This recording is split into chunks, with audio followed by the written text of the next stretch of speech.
John Green had posted a video about a week ago, I think, and it was called Some Advice. And there were a lot of wonderful things in that video, but the thing that stuck out the most was he said to write your memoir even if you feel like you're someone not worth reading about. And so here we are making this video, and it's mostly for me, but if you're here, hi, hello. Welcome. I'm glad you're here. Sorry about my voice. I just woke up. But I've tried making this video. I tried talking myself out of making this video. I've tried to be concise and it hasn't worked. And so here we are. I'm trying to just condense my thoughts and say what I want to say so that I can look back at this years down the line and see where I'm at today. Because I've done that before. I look at old videos and I'm like, man, that was my life back then. It used to be I felt grief over the, how my life doesn't look like it did back then. But now I'm just sort of like, there were so many wonderful things that happened. A lot of these videos have friends who, people who I haven't seen in a long time. There was some really beautiful stuff that happened in that season of my life. And I'm able to look at now, like this season that I'm in now, and be grateful for the times that I had back then, but to realize what's happening now. It's September 13th, 2022, and this is the anniversary of the worst thing that's ever happened to me. In 2018, my friend Julianne Bivens and I were attacked, and I almost lost my life, and we lost her. And every year around this time, I think about her and how much I miss her and how much I wish she was still here. And I'm reminded of all of the goodness that she brought into this world. Julianne is the person who when she saw you. She didn't just look at you. She saw you and she believed in you and believed the best in you and believed you deserved the best. She was a person that loved hard, and I was fortunate to be one of those people that she saw. We were both walking through grief that we just weren't sure how we were going to navigate it. She had this ability that even though the world was fractured and flawed, that she still believed that it was worth contributing beauty to, despite all of the grief. I wrote a poem about her a few years ago. There's a line in it that says that sometimes when I'm alone, I stare at your picture in my phone and I hear you say that one day, Remy, you and I will be loved the way that we deserve. She believed that even though things were really difficult right now, that we deserved good things, and that there was the possibility that there might be on the other side of all of this stuff we were going through, that we might experience that goodness again. And so she continued to tell her story. She was so strong and funny and creative and beautiful and wonderful, and she contributed so much to the goodness of this world. She was hopeful, even in the middle of cynicism, and that carried on, for me. Every year I feel grief and sadness, sorrow over her being gone. One of the things that Julie, I know she wanted for me back then, she used to say whenever I would play a show, because, in 2018 I was, getting to the point where I was like starting to be open to being happy again. I was in a band that was doing some really cool stuff, and I still had friends, even though our friends circle had sort of split. I still had friends who were, keeping in touch and cared about me. And then Julianne shows up, and I remember there were times I would play shows and I would come back and I would just sort of be about it. She'd ask how it went. I was like, And she would say, can you just enjoy things for once in your life? And for 4 years, it feels like I've kept myself from enjoying good things.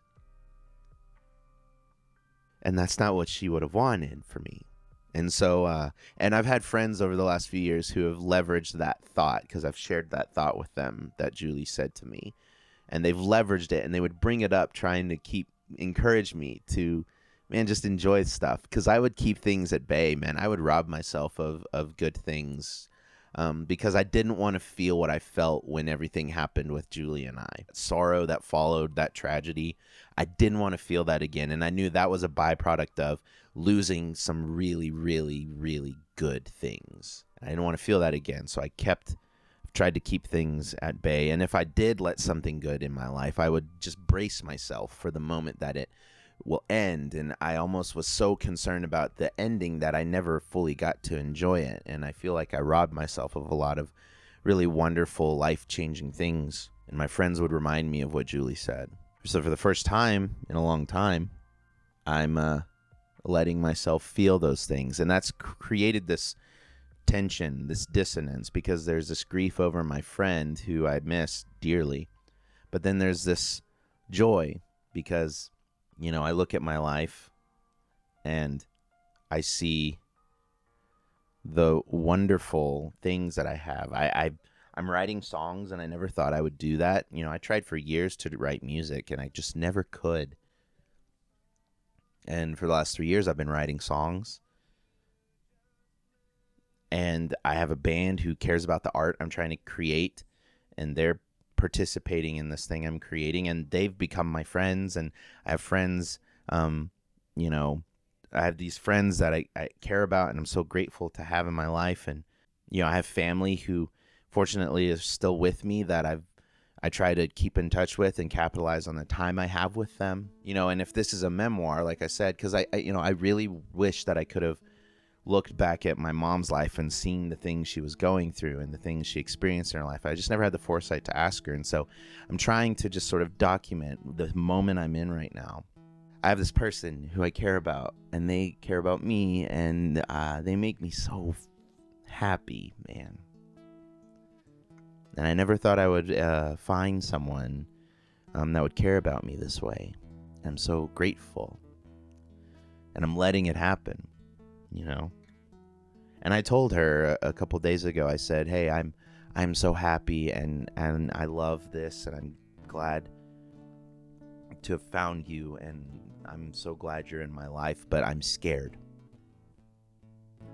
Because the last time that I felt this way, and, you know, I felt like the things in my life were going really well, and that I should enjoy them, and they belong in my life. That was when this really tragic thing happened.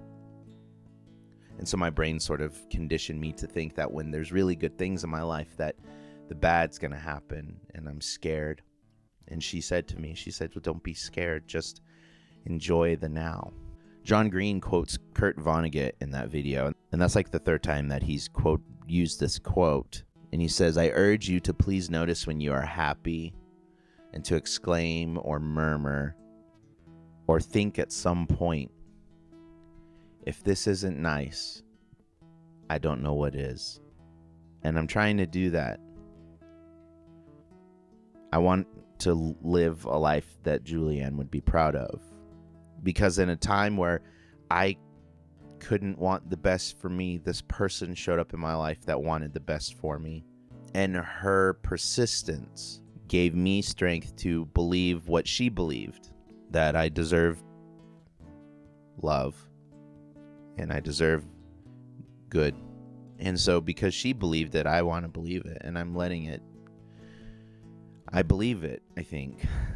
Seasons change. There are certain people for certain seasons. And I've learned that the hard way in a lot of ways, not just with Julie. We can't control the seasons. All we can do is adapt to the season we're in. You know, if it's springtime, you don't wear a coat. If it's, you know, the winter, unless you're a psychopath, you don't wear shorts and flip-flops. So I'm trying to adapt to the season I'm in and enjoy what's in front of me, because I owe it to Julie. And a day like today is always difficult. But it feels like this year is the first time in a long time that I'm doing what she asked me to do when she was here, which is just to enjoy good things for once in my life. And that fear of losing it is always going to be there, but I can't tell the future. I can't, like, I can brace myself and wait for it, but then I miss it. So I can't tell the future. All I can do is just look at the now and say, if this isn't nice, I don't know what is.